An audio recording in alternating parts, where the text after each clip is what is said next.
बंजतन के बाद अल्लाह ने मलाइका को खल्क किया। मलाइका के बाद अल्लाह ने अफलाक को खल्क किया।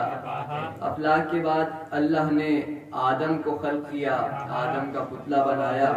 उस पुतले में अल्लाह ने जान डाली, रूह फूंकी। उसके बाद अल्लाह ने आदम को जमीन पर भेजा। आदम के बाद अल्लाह ने शीश को जमीन पर भेजा। उसके बाद अल्लाह ने नूह को जमीन पर भेजा। अल्लाह ने इब्राहिम को जमीन पर भेजा।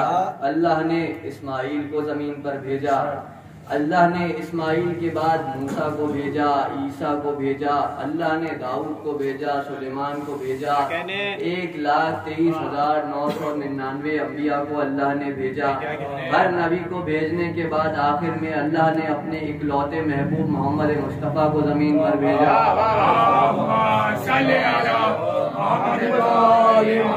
मोहम्मद के बाद अल्लाह ने अली को जमीन पर भेजा। मोहम्मद को एहतिमामन जमीन पर भेजा था, अली को इंतजामन जमीन पर भेजा।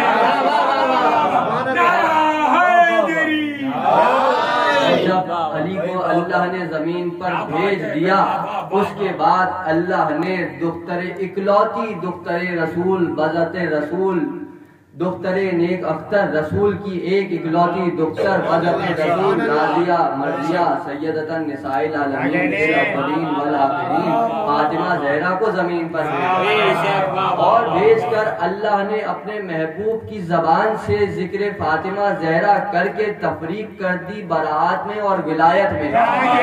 अल्लाह ने आलम ईमान को खुद सिखा दिया कि फातिमा पर तवल्ला कैसे करना है और ज़हरा के दुश्मनों पर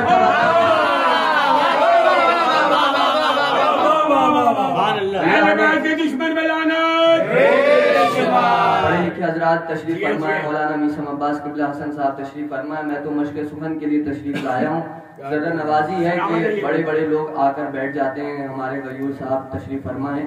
तो बात यह है कि अल्लाह ने आदम से लेके खातम तक या कबले आदम की भी बात कर ली जाए तो मरकज़े तख्लीक़े कायनात है ज़ाते रसूल। रसूल की जात मरकज़े तख्लीक़े कायनात। रसूल महवर है, महवर। रसूल के गिर्द ये पूरी कायनात तवाफ कर रही है। बज़ाहिर तो नहीं लेकिन बबातिन ये पूरी कायनात रसूल के गिर्द तवाफ कर रही है। बज़ाहिर जो काबा है, जो किबला है, जिसके गिर्द तवाफ हो रहा है वो खाना काबा है। और बबातिन जो किबला है अफलाक का वो ज़ाते रसूल है। अफलाक के कहकशाएं, ये चांद, ये सूरज, ये तारे रसूल की जात के गिर्द तवाफ कर रहे हैं। यानी मरकज़े तख्लीक़े कायनात ज़ाते रसूल है, जिसके लिए अल्लाह ने खुद कहा या अहमद लौलाक लमा खलक़तुल अफलाक।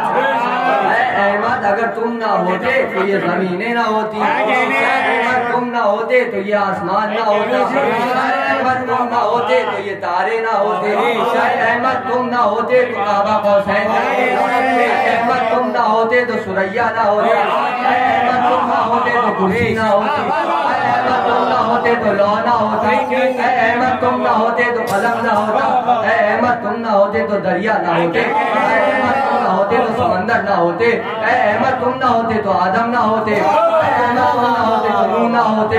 तो यानी के तख्लीक़े कायनात का मरकज ज़ाते रसूल है। और अल्लाह ने हर नबी को दुनिया में भेजा, हर नबी को अल्लाह ने दुनिया में भेजा कि भाई आदम जाओ और कारे नबूवत अंजाम दो। आदम जाओ कारे नबूवत अंजाम दो। क्या है कारे नबूवत आदम का? दुनिया को बसाना है, दुनिया को सजाना है, नस्लें आगे बढ़ानी है, आबादी पैदा करनी है। आदम तुम जाओ कारे नबूवत अंजाम दो और हमारी तबलीग करो। भाई एक खालिक है जो इस कायनात के निजाम को चला रहा है। भेज दिया आदम को। आदम ने हर कारे नबूवत अंजाम दिया, लेकिन आखिर में अल्लाह ने आदम से कहा कि आदम हर काम करो नबूवत का, लेकिन एक काम बहुत ज्यादा जरूरी है कि आने वाले मोहम्मद का ऐलान करो कि एक नबी है जो आने वाला है। और अगर आदम तुमने आने वाले मुस्तफा का ऐलान न किया तो गोया तुमने कोई कार्य नबूवत अंजाम न दिया। भेजा एनू जाओ जाकर कार्य नबूवत अंजाम दो। क्या है कार्य नबूवत?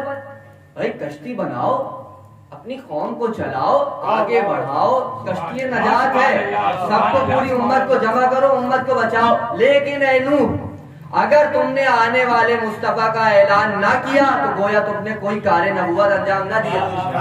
इब्राहिम को भेजा, इब्राहिम जाओ कार्य नबूवत अंजाम दो।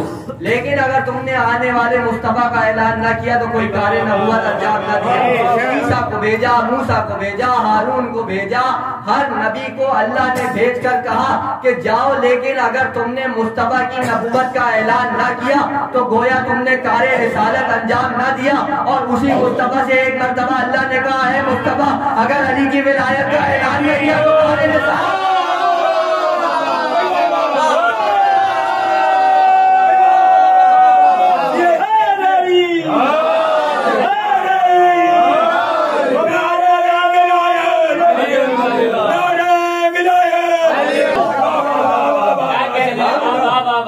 इस बात के कायल हैं और ये हमारा अकीदा है, ये ज़ाते रसूल दुनिया में सबसे अफजल ज़ात है। रसूल अल्लाह से अफजल कोई नहीं है। जब रसूल अल्लाह से अफजल कोई नहीं है तो रसूल अल्लाह से अफजल मौला अली भी नहीं है। खुद मौला अली ने, हमारा अकीदा है, खुद मौला अली ने कहा कि मैं रसूल के गुलामों में से एक गुलाम हूँ। मौला अली रसूल अल्लाह की नालैन सिया करते थे, तो अली रसूल अल्लाह से अफजल नहीं हो सकते। रसूल अल्लाह दुनिया में सबसे अफजल है, लेकिन हम क्या करें कि रसूल अब्दुल्ला के घर में आए और अली अल्लाह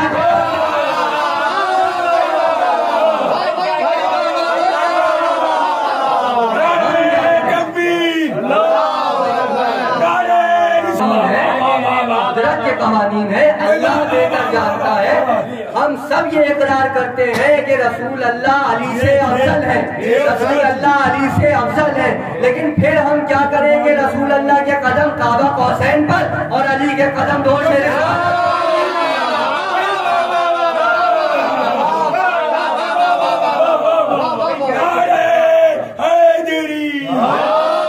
तो ये अफजलियत या मकबूलियत का मामला नहीं है, ये मामला है मोहब्बत का। ये मोहब्बत का मामला है। रसूल अल्लाह, जैसे अल्लाह ने मोहम्मद से मोहब्बत की, मोहम्मद से मवद्दत की, तो क्या अल्लाह मफजूल हो गया? माज़अल्लाह नहीं ना, अल्लाह मफजूल नहीं हुआ। अल्लाह ने जो कुछ कहा वो मोहम्मद की मोहब्बत में कहा। इसी तरह जब मोहम्मद अली के फजाइल बयान कर रहे हैं तो अली की मोहब्बत में कर रहे हैं। अली, ये नहीं है कि रसूल अल्लाह ने अगर अली की फजीलत बयान कर दी तो अली मफजूल हो गए, रसूल अल्लाह मफजूल हो गए, अली अफजल हो गए। ये मोहब्बत का मामला है। दुनिया की बुनियाद ही मोहब्बत है। इमाम हुसैन आए थे मोहब्बत सिखाने, अली आए थे मोहब्बत सिखाने, रसूल आए थे मोहब्बत सिखाने। ऐलाने विलायत अली अगर हुआ गदीर में तो वो मोहब्बत का मामला है। और मोहब्बत में फतवे नहीं होते, क्योंकि रसूल अल्लाह ने जब ये हुक्म दिया था कि अली से मोहब्बत होगी तो फतवा देख के नहीं कहा था कि इतनी होगी या इतनी होगी। मोहब्बत होती है, मोहब्बत अल्लाह ने एक जज्बा रख दिया। हर इंसान को मोहब्बत होती है, अपनी औलाद से मोहब्बत होती है, अपने माल से मोहब्बत होती है, अपनी जायदाद से मोहब्बत होती है, अपने बच्चों से मोहब्बत होती है, अपने माँ बाप से मोहब्बत होती है। हर इंसान को मोहब्बत होती है। तो क्या इन मोहब्बत के जज्बात से नाआशना है ये इंसान? भाई मोहब्बत जहाँ होती है, सबसे बड़ा जज्बा मोहब्बत का ममता का रख दिया अल्लाह कि माँ है जो सबसे ज्यादा मोहब्बत करती है। अगर माँ अपने बेटे को आग कर दे या दूध ना बख्शे तो कोई शरीयत, कोई कानून, कोई फिका दोबारा उस बेटे को उस माँ का बेटा नहीं बना सकती। और रसूल रहमतुल्लिल आलमीन है, रसूल एक नहीं 10 माओं से ज्यादा मोहब्बत करते हैं। तो अगर माँ बेटे को दूध ना बख्शे, आग कर दे, तो शरीयत और फिका काम नहीं आ सकती। और अगर रसूल किसी को अपनी बज़म से उठा दे,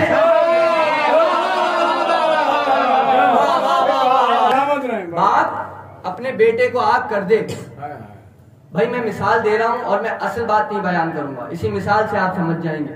बाप अपने बेटे को आग कर दे और कह दे कि अब तू मेरा बेटा नहीं है, तो कोई शरीयत, कोई कानून, कोई अदालत, कोई फिका दोबारा उस बाप को बेटा नहीं बना सकती, उस बेटे को अपने बाप का बेटा नहीं बना सकती। अगर बाप ने आग कर दिया और अगर बाप अपने बेटे को आग कर दे और बेटा ये वसीयत करे कि जब मैं मरूं तो मुझे बाप के पहलू में दफना देना, तो क्या वो दोबारा उस बाप का बेटा हो जाएगा?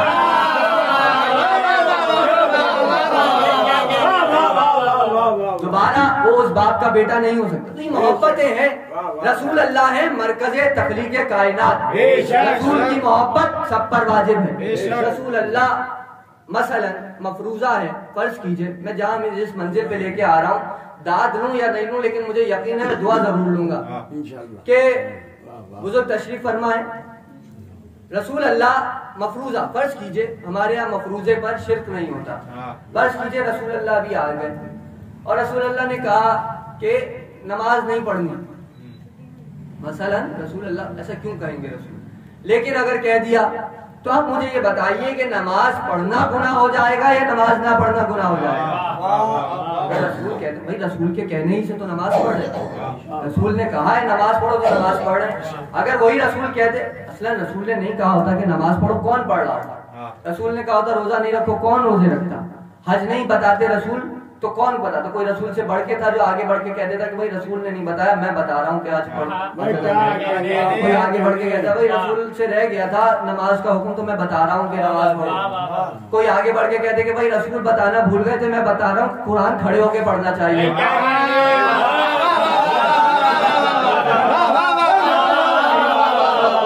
रसूल से बढ़ के तो आलिम नहीं हो सकता ना, तो रसूल अल्लाह ने बता दिया वही है। अब रसूल अल्लाह ने कहा नमाज पढ़ो तो उम्मत मुस्लिमा नमाज पढ़ रही है, आलम इस्लाम नमाजी है। अब अगर वही रसूल कहते नमाज नहीं पढ़ो तो क्या नमाज पढ़ना चाहिए? नहीं। अब अगर आप नमाज पढ़ेंगे तो नमाज पढ़ना गुनाह हो जाएगा, क्योंकि मामला यहाँ पर इबादत का नहीं इताअत का है। अल्लाह ये नहीं चाहता कि उसकी इबादत की जाए, अल्लाह चाहता है कि उसकी इताअत की जाए। अगर इताअत के साथ इबादत की जाएगी तो इबादत है, और अगर इताअत को हटाकर इबादत की जाए तो इताअत नहीं इबादत का नुक्ता हट जाता है और वो आदत हो जाती है। आदत नहीं चाहता, अल्लाह इबादत चाहता है। अब इताअत का मामला है कि कौन इताअत कर रहा है कौन नहीं कर रहा। इसी तरह रसूल अल्लाह ने हर हुक्म दिया ना, नमाज का हुक्म रसूल ने दिया, रोजे का हुक्म रसूल ने दिया, ज़कात का हुक्म रसूल ने दिया, हज का हुक्म रसूल ने दिया, अमर बिल मारूफ रसूल ने बताया, नहीं अनिल मुनकर रसूल ने बताया, जिहाद रसूल ने बताया, तवल्ला रसूल ने बताया, विलायत रसूल ने बताई, बरात रसूल ने बताई, और मुसलमान मानते चले गए कि भाई नमाज पढ़नी है। रसूल ने कहा नमाज पढ़नी है तो नमाज पढ़ रहे हैं, रसूल ने कहा रोजा रखना है तो रोजा रख रहे हैं, रसूल ने कहा हज करना है तो हज कर रहे हैं, रसूल ने कहा ज़कात देनी है तो ज़कात दे रहे हैं। जो रसूल नमाज दे रहा था, जो रसूल ज़कात दे रहा था, जो रसूल हज दे रहा था, जो रसूल जिहाद दे रहा था, अरे वही रसूल तो गदीर में भी कुछ दे रहा था।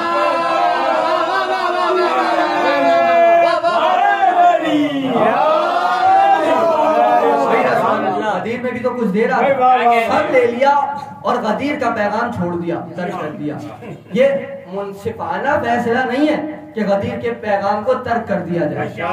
अच्छा मानते सब हैं, लिखा बहुत कम लोगों ने, बहुत मुस्तनद तरीन किताबों में भी इस पैगाम को हज़फ कर लिया गया कि मन तो मौलाओ बाज़ाली मौला नहीं रखा गया। बात यह है कि रसूल अल्लाह हर पैगाम दे के जा रहे थे, ये मोहब्बत थी ना, और अल्लाह का हुक्म था। रसूल जो कहता है अपनी तरफ से नहीं कहता, जो ये कह रहा है वही हो रही है, अल्लाह की मर्जी से कह रहा है। अब अगर रसूल कोई भी पैगाम दे रहा है अल्लाह की मर्जी से दे रहा है। रसूल अल्लाह आए दुनिया में, रसूल अल्लाह ने एक एक चीज बताई, एक एक बात, एक एक नुक्ता, इंसान की जिंदगी गुजारने के लिए एक एक अमल रसूल अल्लाह ने बता दिया।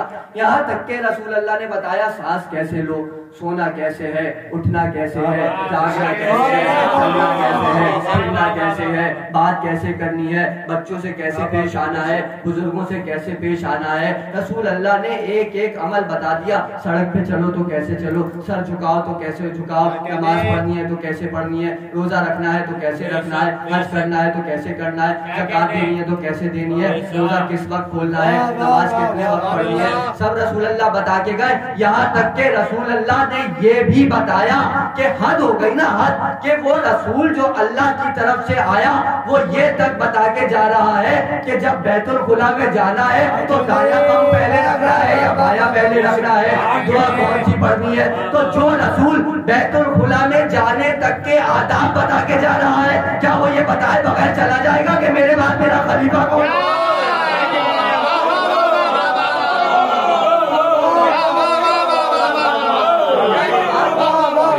जानशीन कौन होगा? तो रसूल के कहने से हर अमल कर रहे हैं ना हम, जो रसूल ने कहा वो हम कर रहे हैं। रसूल अल्लाह ने जो जो कहा वो ये उम्मत कर रही है। तो रसूल अल्लाह ही अगर मना कर दे कि नहीं करना, अब कटहुज्जत ही है कि अगर कोई पूछे कि भाई नमाज का क्यों मना हो, क्यों मना करेंगे नेक अमल को, तो भाई ऐसा हो चुका है। जब आदम को खल्क किया और कहा जैसे ही मैं रूह फूकूं तो आदम को सजदा करना, शैतान ने कहा मैं तो सजदा नहीं करूंगा आदम को। शैतान ने नहीं किया सजदा, उसने अल्लाह को सजदा किया। तो उसका सजदा करना तो ठीक था, वो तो अल्लाह को सजदा कर रहा था। अल्लाह को सजदा करना गुनाह था क्या? नहीं, गुनाह नहीं था। अल्लाह को सजदा करना बिल्कुल ठीक था। लेकिन जब खुद अल्लाह ने कह दिया कि सजदा आदम को होगा तो उस वक्त अल्लाह को सजदा करना गुनाह था। अल्लाह ने कहा जिसने अल्लाह को सजदा करने से मना किया वो गुनाहगार हुआ। और यहाँ शैतान कह रहा था मैं तुझे ही सजदा करूंगा और वो गुनाहगार हो गया। है सोचे आज इंसान कि वो कह रहा है कि मैं अल्लाह तुझे सजदा करूंगा। खुदा ने अपनी इबादत के लिए बनाया ना, वमा खलक़तुल जिन्ना वल इंसा इल्ला लियअबुदून, मैंने सिर्फ अपनी इबादत के लिए खल्क किया जिन्नों और इंसानों को। तो शैतान यही तो कर रहा था कि मैं सिर्फ तुझे सजदा करूंगा। तो अब मसला ये है कि अल्लाह ये कह रहा है कि मैं ये नहीं देखना चाहता कि कौन मुझे सजदा कर रहा है और कौन नहीं कर रहा है। अल्लाह ये देखना चाहता है कौन मेरी इताअत कर रहा है और कौन मेरी इताअत। तो अब अगर रसूल आकर कहे कि नमाज नहीं पढ़नी तो नमाज पढ़ना गुनाह हो जाएगा। अगर रसूल कहे रोजा नहीं रखना, रोजा रखना गुनाह हो जाएगा। अगर रसूल कहे हज नहीं करना, हज करना गुनाह हो जाएगा। अगर रसूल कहे जिहाद नहीं करना, जिहाद करना गुनाह हो जाएगा। अगर रसूल कहे ज़कात नहीं देनी, ज़कात देना गुनाह हो जाएगा। रसूल कहे अमर बिल मारूफ नहीं करना तो तबलीगी जमातें गुनाह हो जाएगी। रसूल कहे नहीं अनिल मुनकर नहीं करना तो ये तमाम जिहादी तंजीमें गुनाह हो जाएंगी। तो रसूल अगर नमाज से रोके नमाज गुनाह, रसूल रोजे से रोके रोजा गुनाह, रसूल हज से रोके हज गुनाह। और अगर वही रसूल कहे विलायत नहीं माननी तो अल्लाह कहेगा रसूल तुम्हारी रिसालत गई।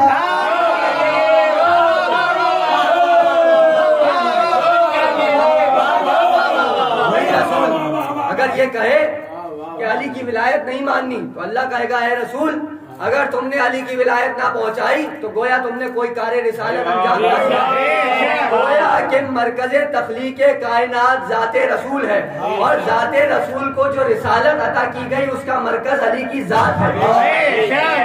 अब मैं यूं कह सकता हूँ कि ये दुनिया में जो कुछ भी है सब अली की विलायत के मरूने मिन्नत है, सब अली की विलायत की वजह से। यानी अगर अली की विलायत ना हो तो सूरज में चमक ना हो, अली की विलायत ना हो तो चांद में दमक ना हो, अली की विलायत ना हो तो तारों में रोशनी ना हो, अली की विलायत ना हो तो आसमान का हुस्न ना हो, अली की विलायत ना हो तो कहकशानों की गर्दिश ना हो, अली की विलायत ना हो तो दरियाओं में रवानी ना हो, अली की विलायत ना हो तो समंदर में पानी ना हो, अली की विलायत ना हो तो ये नमाजें ना हो, अली की विलायत ना हो तो नमाजी ना हो, अली की विलायत ना हो तो रोजा ना हो, अली की विलायत ना हो तो रोजेदार ना हो, अली की विलायत ना हो तो आदम ना हो, अली की विलायत ना हो तो नूह ना हो, अली की विलायत ना हो तो ईसा ना हो, अली की विलायत ना हो तो इब्राहिम ना हो, अली की विलायत ना हो तो इस्माइल ना हो, अली की विलायत ना हो तो मोहम्मद ना हो। अरे अली की विलायत वो है, अली की विलायत वो है कि जिसके लिए रसूल अल्लाह ने ये कहा कि ऐ अली अगर तुम ना होते तो अल्लाह मुझे खत्म ना करता। और उसी अली से कहा कि अली तुम्हें खत्म ना किया जाता अगर फातिमा से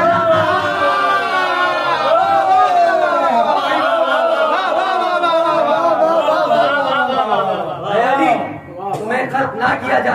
अगर फातिमा खल्क ना होती। अब ये तो हदीस आ गई ना, हदीस कुदसी, कि भाई अल्लाह कह रहा है कि अफलाक ना होते अगर मोहम्मद ना होते, ए मोहम्मद तुम्हें भी खल्क ना करता अगर अली को खल्क ना करता, और ए मोहम्मद और अली तुम दोनों को खल्क ना किया जाता अगर जहरा ना होती। अब कोई कहे कि भाई दलील चाहिए, हदीस पे दलील, और हदीस पे दलील तो मांगी गई, हदीस पे दलाइल भी मांगे गए, गवाह भी मांगे गए। तो आप कोई कहे कि भाई हदीस पे दलील चाहिए, तो भाई हदीस पे दलील दे देते हैं। अली कौन है? अली क्या है? अली फातह खैबर, अली फातह बद्र, अली फातह खंदक, अली फातह ओहद, अली फातह जमल, अली फातह सिद्दीन, अली ऐनुल्लाह, अली यदुल्लाह, अली लिसानुल्लाह, अली इल्मुल्लाह, अली जंबुल्लाह, अली वजहुल्लाह, अली सैफुल्लाह, अली असदुल्लाह, अली आदम अव्वल, अली नूह अव्वल। अली कौन है? अली कौन है? अली बाबुल इल्म, अली नामो का नामी, अली नामो का दमी, अली अज़्मो का अज़मी, अली जिस्मो का जिस्मी। अली की कितनी फजीलतें हैं, अली क्या क्या कह रहे हैं। और सब एक मर्तबा अली ने खुद जब अपनी फजीलतें बयान की तो अली ने कहा मैं कौन हूँ? मैं आदम अव्वल हूँ, मैं जमीनों का बिछाने वाला, मैं आसमानों का सजाने वाला, मैं जिंदगी देने वाला, मैं मौत देने वाला, मैं ऐनुल्लाह, मैं वजहुल्लाह, मैं यदुल्लाह, मैं लिसानुल्लाह, मैं दमों का दमी, मैं अज़्मों का अज़मी, मैं नूरों का नूरी, मैं जिस्मों का जिस्मी, मैं क़ल्बों का क़ल्बी, मैं इल्मों का इल्मी। अली ने जब सब अपनी फजीलतें बयान कर दी तो कुदरत में हैरत रह गई कि अली ने मस्जिद नबवी के मिंबर पर बैठकर सीना ठोक कर यह ऐलान किया, बाबांगे दौल ये ऐलान किया कि मेरे लिए जो सबसे बड़ा फख्र है वो ये है कि मैं शवारे से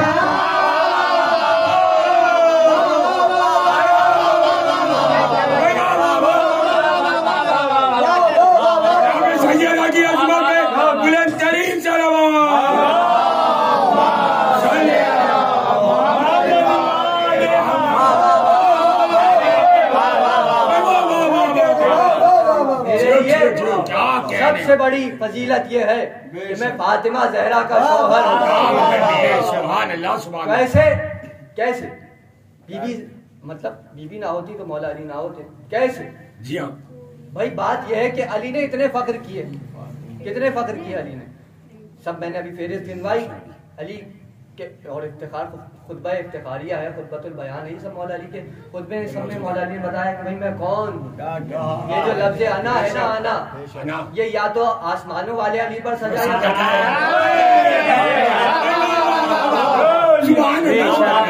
है, वो बात अपनी जगह है कि मुतकब्बिर सिर्फ खुदाते खुदा है, खुदा ही मुतकब्बिर है, उसकी जात को तकब्बुर ज़ेबा है। मगर एक रिवायत में पेश करता हूँ, पूरी जंग नहीं पढ़नी, खंदक का एक मंजर आपको दिखाता हूँ कि अली ने अमर अब्दे वुद का सर काटा, और काटने के बाद अली की तलवार से ताजा ताजा लहू बह रहा था, और अली के एक हाथ में अमर अब्दे वुद का सर था, और अली झूम झूम के चल रहे थे। देखा ये है कि अली ऐसे चल रहे थे जैसे बरसती हुई फुहार में कोई शेर झूम झूम के चल रहा है। आए रसूलुल्लाह के पास, या रसूलुल्लाह जरा देखिए अली की चाल में गुरूर तो देखिए, अली की चाल में जरा तकब्बुर तो देखिए, अली की चाल में गुरूर तो देखिए। तो रसूलुल्लाह ने कहा आज अली का ये गुरूर मुझे भी पसंद, मेरे अल्लाह को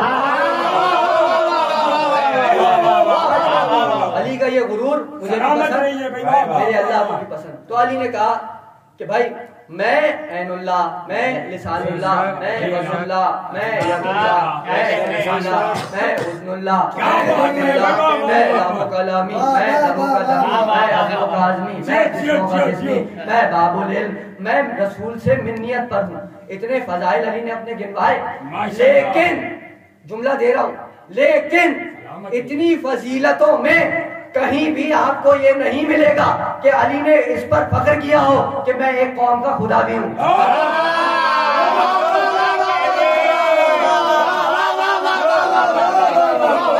कहीं अली ने ये फख्र नहीं किया कि मुझे खुदा कहा गया, मैं एक कौम का खुदा हूँ।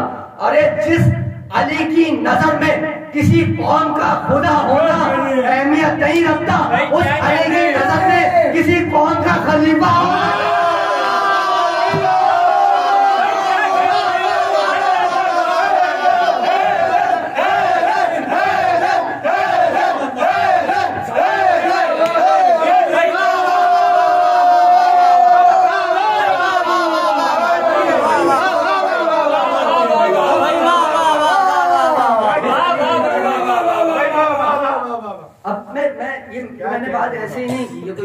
तराजा नहीं था। मैं एक मंजिल तक आपको लेके आना चाह रहा हूँ, एक जुमला आपके हवाले से। मैं समझता हूँ कि आप उस जुमले तक पहुँच जाएंगे और बखूबी पहुँचेंगे। और माशाल्लाह से खुलूस मजलिस में नजर आ रहा है। हम कभी भी तादाद पे अकड़ा नहीं करते, कभी भी तादाद पे फख्र नहीं करते, क्योंकि हम करबला में 72 के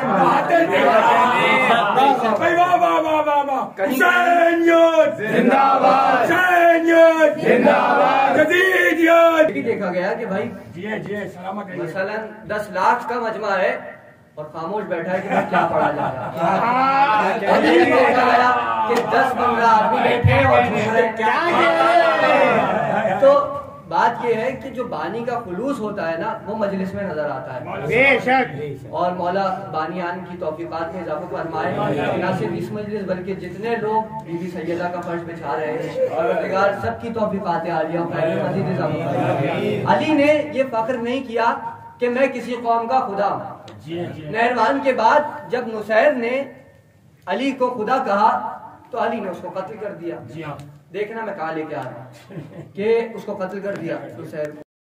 अंदर लिखा अली ने नुसैर को कत्ल किया। जब उसने खुदा कहा, अली ने नुसैर को कत्ल किया, कत्ल करके जिलाया और जिला के जलाया। ये मंजर अली कत्ल कर रहे हैं, फिर जिला रहे हैं और फिर जला रहे हैं। यही सबसे बड़ी दलील है कि अली खुदा नहीं है। कैसे कैसे दलील ले जाइए, अली खुदा नहीं है, यही सबसे बड़ी दलील। किस तरह? इस तरह के खुदा मारता नहीं है, न जिलाता है, न जलाता है।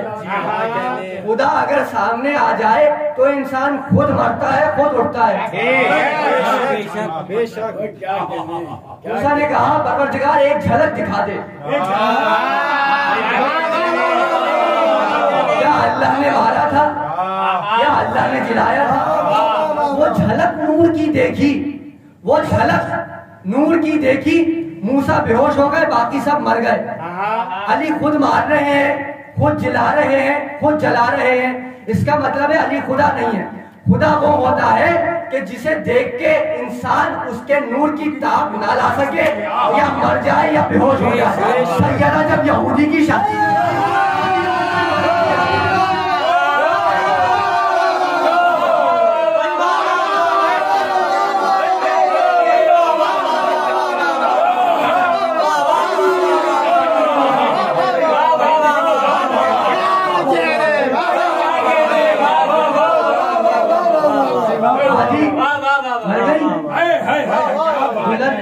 मर गई, बाकी औरतें भी। तो अब आप देख रहे हैं कि तफरीक कितनी है। और ये सब बीबी सैयदा इतने मर्तबे के बाद, इतने बुलंद मर्तबे के बाद, और वो बीबी अगर किसी के लिए हमदर्दी का जज्बा रखे, यानी दरे सैयदा वो दरवाजा है कि जहाँ से कभी कोई खाली लौट कर नहीं गया, कभी कोई दरे सैयदा से खाली का लौट। साहिल जब जो हाजत लेके आया, बीबी ने अता किया है। आज भी हम जो बीबी से मांग रहे हैं, ये वो जानती हैं कि कब देना है और कब नहीं देना। ताखीर अगर हो रही है तो बीबी जानती है कि अभी वो हमारे हक में बेहतर नहीं है, तो बीबी जानती है कि कब देना है कब नहीं देना, लेकिन देती जरूर है। जिसने जो मांगा उसे दिया। तारीख ने वाकयात दर्ज किए हैं किताबों में कि कभी कोई दरे ज़हरा से खाली ना लौटे। उम्मत से ज़हरा को बहुत मोहब्बत थी, बहुत मोहब्बत करती थी उम्मत से। क्यों करती थी? इसीलिए क्योंकि उनके बाबा की उम्मत है, ज़हरा के बाबा की उम्मत है। जब साहिल दरवाजे पर आया, कभी अपने हिस्से की रोटियां दे दी, कभी अपने हिस्से का खाना दे दिया। वाक़े किए इस बीबी ने, वाक़े किए, लेकिन उम्मत को खिलाया। और हद हो गई, हद कि जब साहिल आया और उसने अपनी हाजत बयान की तो घर में कुछ भी नहीं था, पापी हो रहे थे पहले। तो ज़हरा ने कहा, फिजा, हसन और हुसैन जिस चटाई पर सो रहे हैं, दोनों बच्चों को उठा दो और वो चटाई लाकर साहिल को दे दो। क्या ज़हरा को इस उम्मत से हमदर्दी थी? रहमतुल्लिल आलमीन की बेटी है। साहिल आया, अजीब बात आप सुनेंगे ना आपका कलेजा फट जाएगा। ये जो लाल रंग की रोशनी को जला दिया जाता है, इसका आपको तसव्वुर मालूम है कि ये लाल रोशनी क्यों जलाई जा रही है? इसलिए जलाई जाती है कि जब कहीं आग लगती है ना तो उसकी रोशनी लाल वहां से लाल। तो ये वो एक जले हुए दरवाजे की याद है। एक साहिल आया, कहने लगा कि बीबी मैं हाजत लेकर आया, मुझे चटाई थी वो भी बीबी दे चुकी थी, क्या दिया जाता? तो फिजा को बुलाया, देखिए कि इस बीबी को कितनी मोहब्बत है शीयों से। फिजा को बुलाया, फिजा ये मेरी चादर ले लो और ले जाके सलमान से कहो कि मस्जिद में ले जाएं, और मेरी चादर मस्जिद में ले जाकर कहें कि इस साहिल की जो हाजत पूरी कर देगा उसे ये चादर सलमान चादर ली बीबी सैयदा की और मस्जिद में ले गए। मजमा असहाबे कराम का तशरीफ फरमा था, असहाब का मजमा था, यानी तमाम मदीने में रहने वाले गवाह थे कि इस चादर का क्या एहतराम। जाके सलमान ने कहा कि मैं बीबी सैयदतुन निसाइल आलमीन की चादर लेके आया हूँ और ये साथ साहिल है, उसकी हाजत पूरी कर देगा उसे ये चादर दे दी जाएगी। उस मजमे में एक यहूदी बैठा था, वो यहूदी उठा और उठ के कहने लगा कि मैं पहले तो कलमा पढ़ता हूँ ला इलाहा इल्लल्लाह, फिर मैं इस साहिल की मदद करता हूँ। उसने साहिल की हाजत को पूरा किया। जब उसने साहिल की हाजत को पूरा कर दिया तो सलमान ने वो कहा कि ये चादर तुम रख लो क्योंकि तुमने इस साहिल की हाजत को पूरा कर दिया। इस यहूदी ने कहा सलमान कैसी बात करते हो, जब मैं यहूदी था तो इस चादर को हाथ नहीं लगाया, अब कलमा पढ़ के मैं इस चादर को हाथ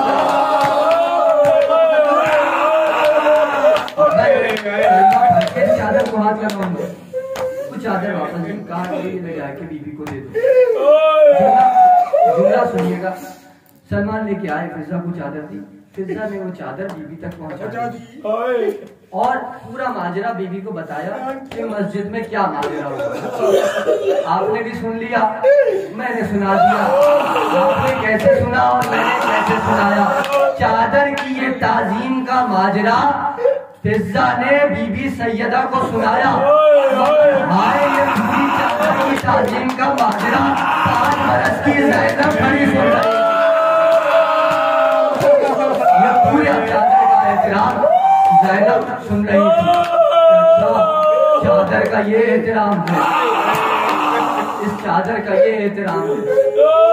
बहुत मोहब्बत आपने देखा कि ज़हरा ने इस उम्मत को खाली हाथ ना भेजने के लिए अपनी चादर तक गिरवी रखा, कभी अपना गुलूबंद दे दिया। और सिर्फ इतना तकाजा था उस ज़हरा का इस उम्मत से, मुझे मेरे बाबा पर रो ले रहे थे। ऐसा मालूम होता था कि ये उम्मत रसूल के जाने का इंतजार है, ये उम्मत रसूल के इस दुनिया से जाने का इंतजार कर रही है। चले गए मगर जरा सा ज़हरा को आराम न लेने दिया गया। मसाइब मुझे पढ़ दें तो आराम से पढ़ रहा हूँ ताकि आपकी भी मसाइब की तैयारी हो जाए। अब रसूल चले गए और ज़हरा को अपने बाबा पर रोने नहीं दिया। यहाँ तक के ये खबर आई, घर में तशरीफ फरमा थी, अपने वाली अपने शौहर अमीर 4 बच्चे भी साथ थे और बच्चे भी हसन और हुसैन जैसे, ज़ैनब और कुलसूम जैसे। तो अब ज़हरा घर में तशरीफ फरमाए और खबर ये आई कि ज़हरा की मिल्कियत पर कब्जा हो गया है। ये क्या मिल्कियत है, अदब का मामला क्या है। इतने वाक़े थे आले मोहम्मद पर कि ये एक वाहिद सहारा था कि जिससे सादात की नस्लें फैलती और उस पर कब्जा हो गया। अली परेशान हुए, घर में सब परेशान हो गए कि कब्जा हो गया। अब ज़हरा ने कहा कि परेशान न हुए या अली, आप परेशान न हो, मेरे पास वापस कब्जा छुड़ाने के लिए एक चीज है, ऐसी है मेरे पास कि ये उम्मत वो वापस कर दे। ये कह के ज़हरा ने अपनी आबा से एक कागज का टुकड़ा और उस कागज के टुकड़े को अपनी आंखों से लगाया, उसका बोसा दिया और सीने से लगा के कहा, यार ये मेरे बाबा की तहरीर है, ये बाबा की निशानी थी।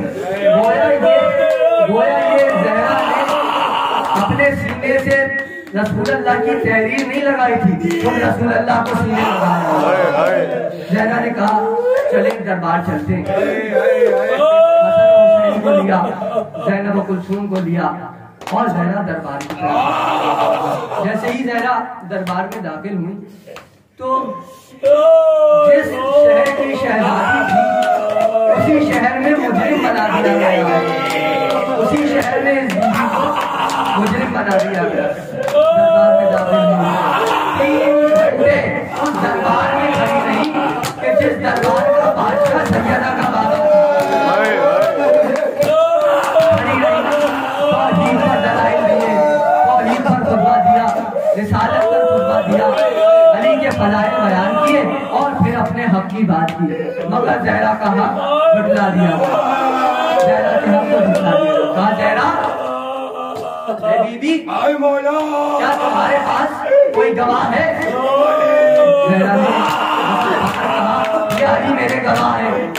कहा नहीं, एक मर्द की गवाही कबूल नहीं होती, एक मर्द की गवाही कबूल नहीं। ज़हरा ने कहा ये हसन और हुसैन भी गवाह है। आप बेबसी देखिए बीबी ज़हरा के दरबार में गवाह पेश कर रही है कि जिसकी सदाकत का गवाह हो सकता है, जिसकी सदाकत का गवाह खुद खुदा। कहा ये दो बच्चे हसन और हुसैन गवाह है। कहा नहीं, बच्चों की गवाही माँ के हक में कबूल नहीं होती। क्या गुजरी होगी ज़हरा पर, आप देख रहे हैं कि अपना ही हक मांगने के लिए कितनी तकलीफ करनी पड़ेगी।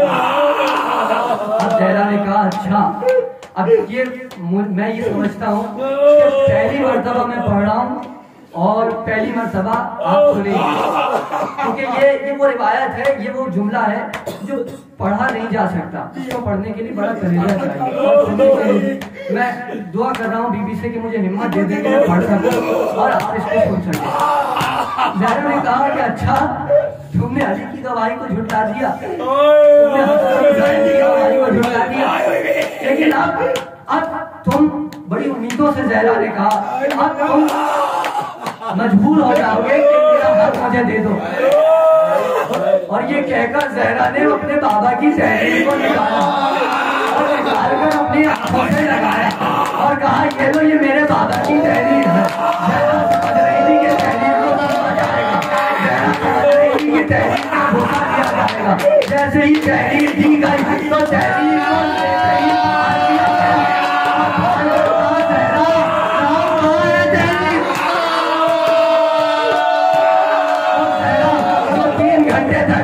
खड़ी रही उससे ज़हरा को खड़ा नहीं हो गया।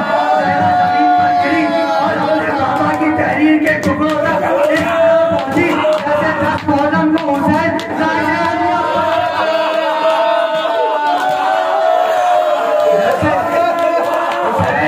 अली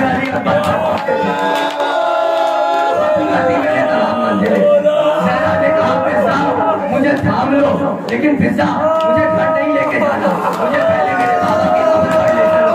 ज़हरा को बाबा की कब्र पर ले जाया गया, ज़हरा को बाबा की कब्र पर ले जाया गया। ज़हरा ने खुद को अपने बाबा की कब्र पर ले जाया और पहला जुमला कहा सुब्हान अल्लाह मसाइबुल्लाह, सुब्हान बाबा आपके बाल पर मुसीबतें पड़ी,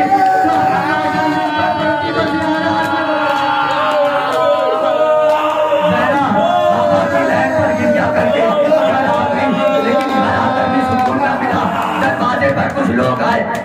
कहा जैना जी को बाहर भेजो। कहा अली बाहर नहीं आएंगे। कहा ये क्या हो गया, आज अली को क्या हो गया? आज अली तुम्हारे जरिए से कलाम करते हैं। हाँ कि जब तूने दरवाजे को जलाने की बात की तो मुझसे रहा था गया, तू इस दरवाजे को जलाएगा जिस पर रसूल दरवाजे को जलाएगा जिसको वही लाया करता था। उसके दिल में ख्वाब आया कि कहीं ऐसा ना हो कि मदीने में बगावत हो जाए। उसने फौरन हुक्म दिया कि जाओ मदीने के घरों से लकड़ियां लाओ और जहरा के दरवाजे पर ढेर कर दो। जहरा के दरवाजे पर ढेर कर दी गई। मैं कहता हूँ जालिम कम से कम बता देता ताकि जहरा दरवाजे के जहरा थी, पीछे दीवार थी। इस जालिम ने दरवाजे को लाल मारी। जहरा दरवाजे और दीवार के दरमियान जलता हुआ दरवाजा जहरा दरवाजे के ऊपर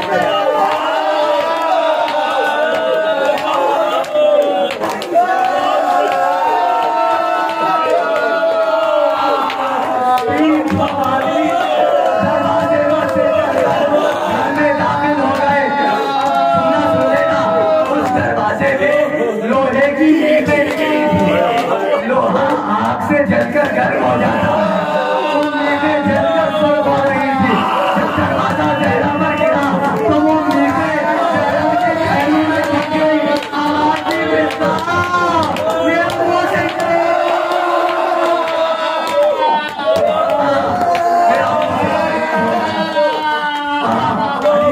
ज्यादा चलने वाला था। जहरा होगी तो ये चाहिए था कि बैठ गई जहरा रोती, लेकिन ऐसा ना हुआ। जहरा ने अपने बाप को बुलाया और जाकर खुद को अली पर गिरा दिया। अरे जो ताजियाना अली को लगने वाला था वो बीवी ज़हरा के पहलू गुजर गए थे। जहरा ने दिन गुजार लिए और आ गई 3 जमात शादी की थी। आज की आ गई। आप ये बात जानते हैं ये कौन सा वक्त है? ये वही वक्त है कि जब जहरा का जनाजा करने जहरा इस दुनिया से जा रही है। हमारी सादात की माँ इस दुनिया से जा रही है। हसन और हुसैन पर क्या गुजर रही है? जब शादी आई जहरा ने कहा हसन हुसैन मस्जिद अभी घर आने वाले हैं। ये दोनों लाल भूखे भी होंगे प्यासे भी होंगे। जब वो आए तो फिर उन्हें खाना नहीं खिला देना, मैं पानी नहीं पिला देना। और फिजा इस बात का ख्याल रखना कि कभी मेरा हुसैन रोने ना पाए। फिजा इस बात का ख्याल रखना कि कभी मेरा हुसैन रोने ना पाए। फिजा ने कहा अच्छा, कहा मैं तस्बीह पढ़ रही हूँ। जब मेरी तस्बीह की आवाज अगर बंद हो जाए तो समझ लेना जहरा इस दुनिया से चली। पढ़ना शुरू किया।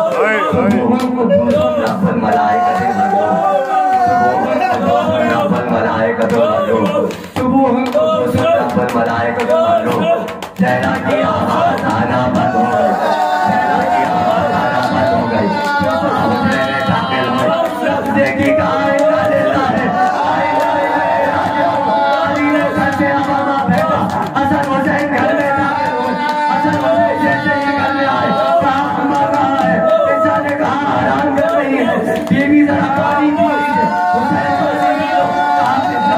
कभी देखा कि अम्मा के पैर को छाया। कहा अम्मा दुनिया से चली गई। जनाजा तैयार हुआ। हसन जनाजे से निपट गए। जनाजे से निपट गई। जनाजे से निपट गई। मगर हुसैन बहुत खड़े थे। नहीं आऊंगा जब तक हमारा बुलाएगी। जहरा के हाथ में